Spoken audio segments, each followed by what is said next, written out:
Ang pamamanhikan ay ang proseso kung saan ang isang lalaki kasama ng kanyang mga magulang ay dumadalaw sa tahanan ng kanyang nobya upang humihingi ng pahintulot mula sa mga magulang nito makapag-propose ng kasal sa kanilang anak na babae.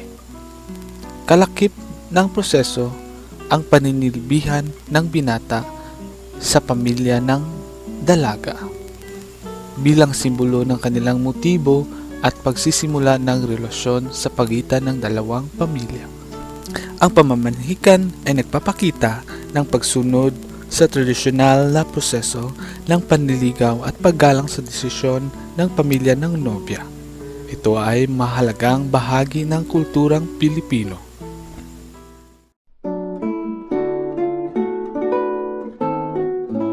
Uy, Rosemary! Buti dumating ka. Magkalala kung magkilala tayo mga kaibigan.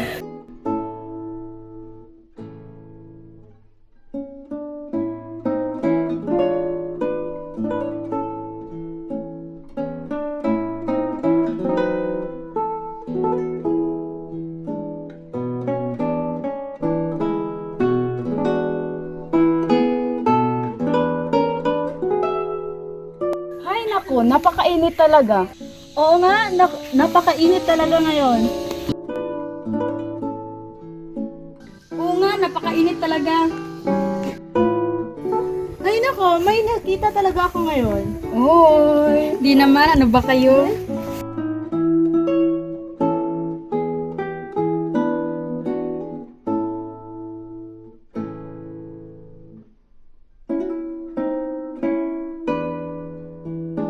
Marvin!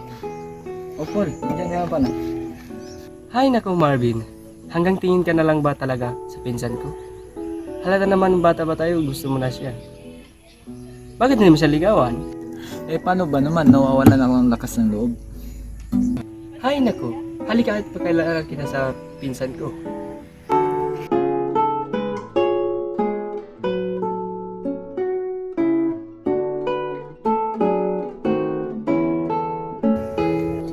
Magandang umaga sa inyo mga binibini. Magandang umaga din sa iyo, Paul. Meron sana akong gustong ipakilala sa iyo, ang aking butihin na kaibigan.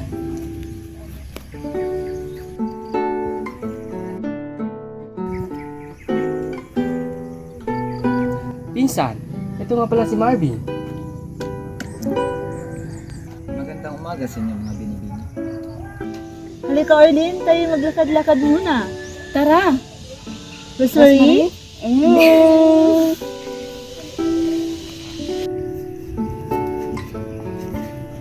Magandang tanghali sa inyo binibini. Magandang tanghali din sa iyo. Ako nga pala si Marvin. Ako nga pala si Rosemary. Rosemary, kailangan na nating umalis. Baka hinahanap ka na ng iyong ama. Pamanhin Ginoo, ngunit kailangan na naming umalis. Kinagagala kitang makilala, Marvin. Paalam. Huwag kang magsabing paalam binibini. Sisiguraduhin ko magkikita pa rin tayo ulit. At kapag nangyari yun, ako ang pinakamasayang tao sa buong mundo. Paul, ayos lang ba yung gitara? Di ba sintonado yan? Yung itsura ko, okay lang ba? Yung buhok ko, ayos lang ba? Marvin, umalma ka lang. Okay na ang lahat. Oh, handa ka na.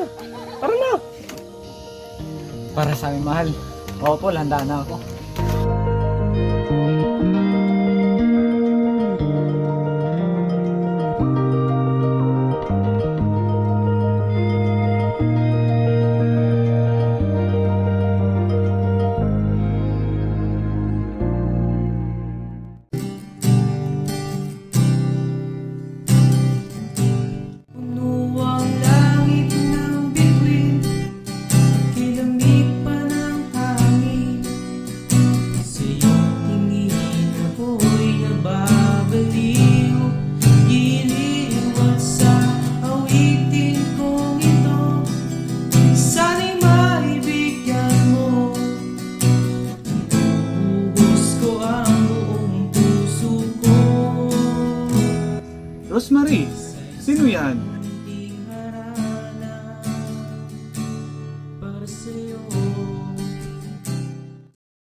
Policarpio.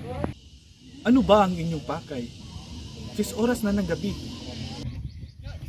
Gusto ko po sanang formal na hingin ang inyong permiso. Kung maaari ko bang ligawan ang inyong anak na si Rosemary.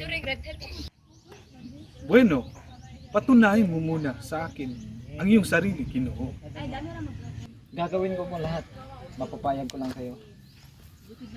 Bye. Mabuti naman kung ganon. Ginoo, kami po ay mauna na. Maraming salamat po. Rosemary, alis ng bisita mo. Maraming salamat sa iyo, Marvin. Mag-iingat kayo. Sana ay napasaya kita, Binibini. Mauna na kami. Parang po. Kinaumagahan ay nagsimula ng manilbihan si Marvin sa pamilya ng dalaga. Porsigido talaga ang binata na mapapayag ang magulang ni Rosemary na ito ay kanyang ligawan. Halos 3 buwan na rin ginagawa ni Marvin ang paninilbihan.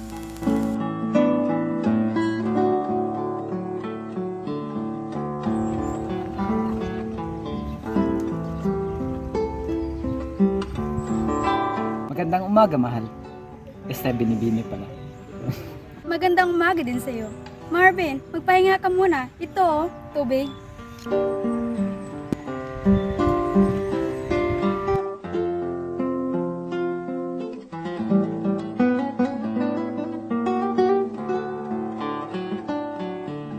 Magandang umaga sa inyong dalawa.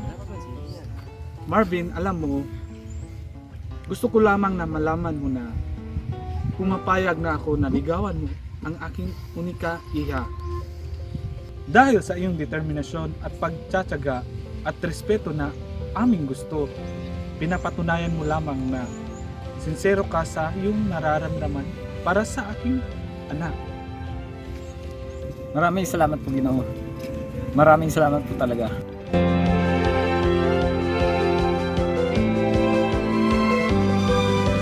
Sa kanilang pagliligawan, sila ay lubusang nagkakilala. Halos 1 taon na niyang nililigawan ang dalaga at hindi mas pinatunayan pa nito na mahal niya si Rosemary. Ngunit gusto na niyang malaman ang nararamdaman ng dalaga para sa kanya. Magandang umaga din po sa iyo, iho. Pasok ka! Rosemary, andito si Marvin.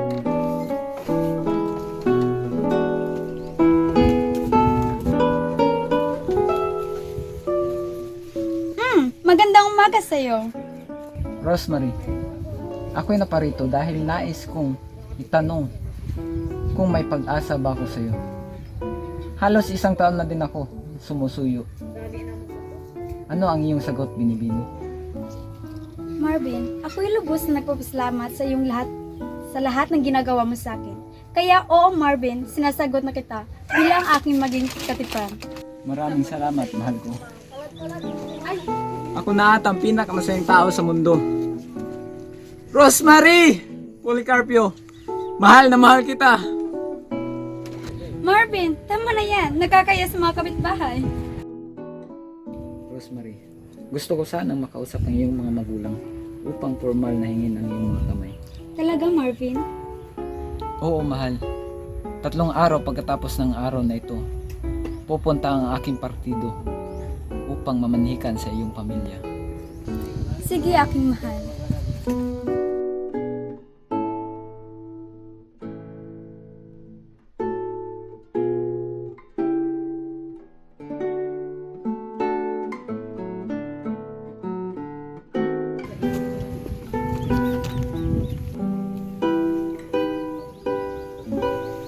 Ginoo at Ginang Policarpio at Rosemary, magandang umaga po. Nandito na po kami. Pasok po kayo sa aming munting bahay.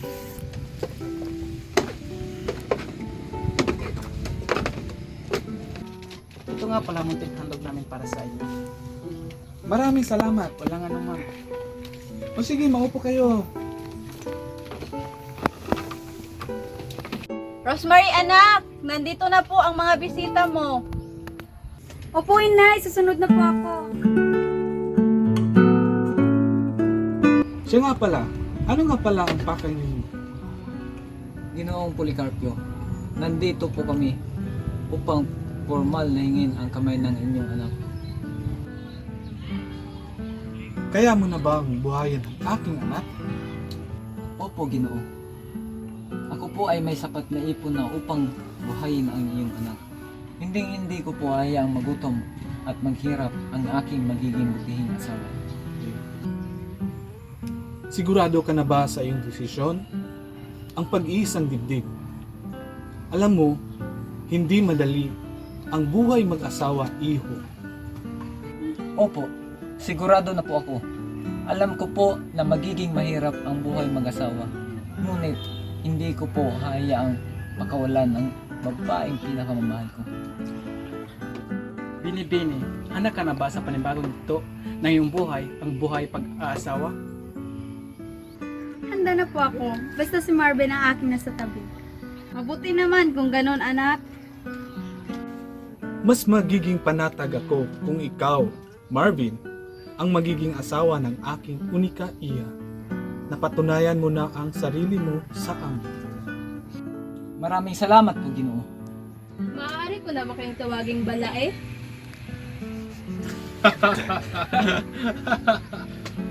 Oo naman, balae. Ngunit Marvin, sa oras na saktan mo ang aking anak, matalang ang walang latay sa iyo. Tandaan mo yan. Pangako, Ginoo, hindi ko sasaktan ang iyong anak. Hindi ko hayaang malungkot, mangulila o umiyak ang aking pinakamamahal. Pasasayain ko siya sa bawat segundo, minuto, oras at araw-araw. Walang oras na hindi ngingiti ang inyong anak sa aking piling. Mahal na mahal ko po ang inyong anak. Kung ganon, kailan ang kasal?